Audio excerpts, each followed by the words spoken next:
இனிமே கண்ணை மூடிட்டு கடலை எண்ணெய் வாங்கலாம்.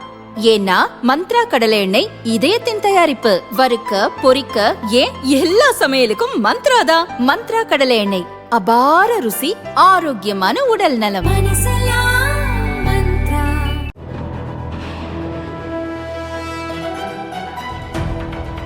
நூல் சம்பந்தப்பட்ட எல்லா பொருளோட விலையும் அதிகமாக இருக்குது.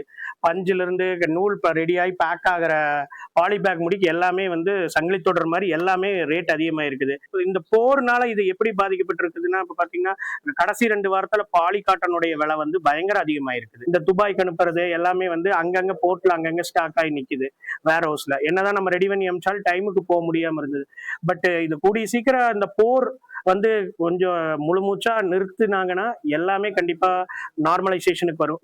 கோவை, திருப்பூர், ஈரோடு, கரூர் உள்ளிட்ட மாவட்டங்களில் ஜவுளி மற்றும் ஆயத்த ஆடை ஏற்றுமதி பிரதான தொழிலாக இருக்கிறது. ஆயத்த ஆடை உற்பத்தியில் முக்கிய பங்காற்றுவது துணி நூல்தான்.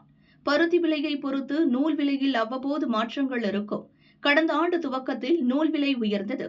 இதனால் கடந்த ஆகஸ்ட் முதல் டிசம்பர் வரை இறக்குமதி செய்யப்படும் பருத்திக்கு 11% வரிக்கு விலக்கு அளிக்கப்பட்டது. இதன் காரணமாக பருத்தி விலை குறைந்தது. இருப்பினும் நூல் விலையில் மாற்றம் இல்லாமல் சராசரி விலையில் இருந்து வந்தது. டிசம்பர் மாதத்துடன் பருத்தி இறக்குமதி வரி விலக்கு நிறைவடைந்தது. இதனால் வெளிநாடுகளிலிருந்து வரும் பருத்திக்கு வரி விதிக்கப்படுகிறது. தற்போது உள்நாட்டு பருத்தி விலையும் உயர்ந்துள்ளது.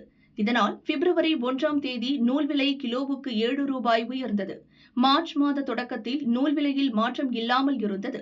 தற்போது போர் மற்றும் தரமான பருத்திக்கு தட்டுப்பாடு ஏற்பட்டதன் காரணமாக இன்று மீண்டும் நூல் விலை 7 ரூபாய் உயர்த்தப்பட்டுள்ளது. இந்த ஆண்டில் மட்டும் இதுவரை கிலோவுக்கு 14 ரூபாய் வரை நூல் விலை உயர்ந்திருப்பதால் பின்னலாடை துறையினர் அதிர்ச்சியடைந்துள்ளனர்.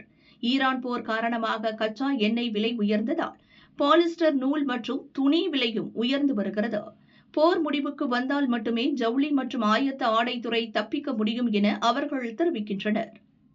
இன்னைக்கு 7 ரூபா நூல் விலை அதிகமாக இருக்குது. காரணம் என்னன்னா, நூல் சம்பந்தப்பட்ட எல்லா பொருளோட விலையும் அதிகமாக இருக்குது. பஞ்சுல இருந்து நூல் ரெடியாகி பேக் ஆகிற பாலி பேக் முடிக்கு எல்லாமே சங்கிலி தொடர் மாதிரி எல்லாமே ரேட் அதிகமாக இருக்குது. அதே டைம் பஞ்சும் கொஞ்சம் குவாலிட்டியாக வராமல் இருக்குது. ஸோ அதனால பார்த்தீங்கன்னா இப்போ அவங்க நம்ம ஸ்பின்னிங் மில்ல எல்லா பொருளுடைய விலையும் அதிகமானங்காட்டி ஆட்டோமேட்டிக்காக அவங்க நூல் விலையை அதிகம் பண்ணி இருக்கிறாங்க. இது ஒரு நடக்கக்கூடிய ஒரு விஷயம் தான். பட் இது இந்த போர்னால இது எப்படி பாதிக்கப்பட்டிருக்குதுன்னா, இப்போ பார்த்தீங்கன்னா கடைசி 2 வாரத்தில் பாலி காட்டனுடைய விலை பயங்கர அதிகமாக இருக்குது. ஸோ அதே டைம் பார்த்தீங்கன்னா இந்த பாலி காட்டனுக்குரிய பொருள் எல்லாமே நூலாகட்டும் எல்லா விலை அதிகமாக இருந்தாலும் இந்த பாலி பேக்குங்கிறது எல்லாருமே பயன்படுத்துற ஒரு இதுதான். இந்த நூலை ரெடி பண்ணி பேக் பண்ணி கடைசியாக அதில் தான் ஃபினிஷிங்காக அனுப்புவாங்க. அது உட்பட எல்லாமே விலை அதிகமாக இருக்கு. ஸோ ஆட்டோமேட்டிக்காக இந்த நூல் விலை கண்டிப்பாக அதிகம் பண்ணுற மாதிரியான சுச்சுவேஷன் ஆயிருக்குது. என்னன்னா டொமஸ்டிக் எக்ஸ்போர்ட் இந்த கடைசி ஒரு 2-3 வாரமாக இந்த போர்னால கொஞ்சம் நாங்கள் ரெடி பண்ணியிருக்கிற கார்மெண்ட் எல்லாம் கரெக்டான டைமுக்கு அனுப்ப முடியாமல் இருந்தது.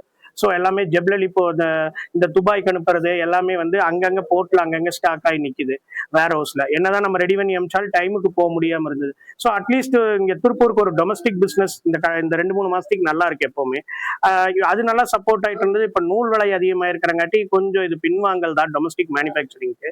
பட் இது கூடிய சீக்கிரம் இந்த போர் கொஞ்சம் முழுமூச்சா நிறுத்தினாங்கன்னா எல்லாமே கண்டிப்பா நார்மலைசேஷனுக்கு வரும். இப்ப அடுத்தது சங்கிலி தொடர் மாதிரி பாத்தீங்கன்னா அடுத்தது இப்ப எல்லாரும் பயப்படுறது என்னன்னா வேலை பற்றாக்குறை, வேலையாட்கள். அதாவது இப்போ இந்த கேஸ் பிரச்சனைனால பாத்தீங்கன்னா எல்லாரும் ஸ்பின்னிங் மில் ஹாஸ்டல்ல தான் தங்கி வேலை செய்வாங்க. இப்ப அவங்களுக்கு இப்போ நம்ம இந்த பிரச்சனையினால ஷிஃப்ட் கம்மியாகுமோன்னு ஒரு தோணும். ஸோ இது ஒரு எக்ஸ்பேண்ட் ஆகிட்டே தான் போயிட்டு இருக்குது. நிரந்தர முடிவு போர் முடிவுக்கு வந்துருச்சுன்னா எல்லாமே கொஞ்சம் கரெக்ட் ஆயிரும்.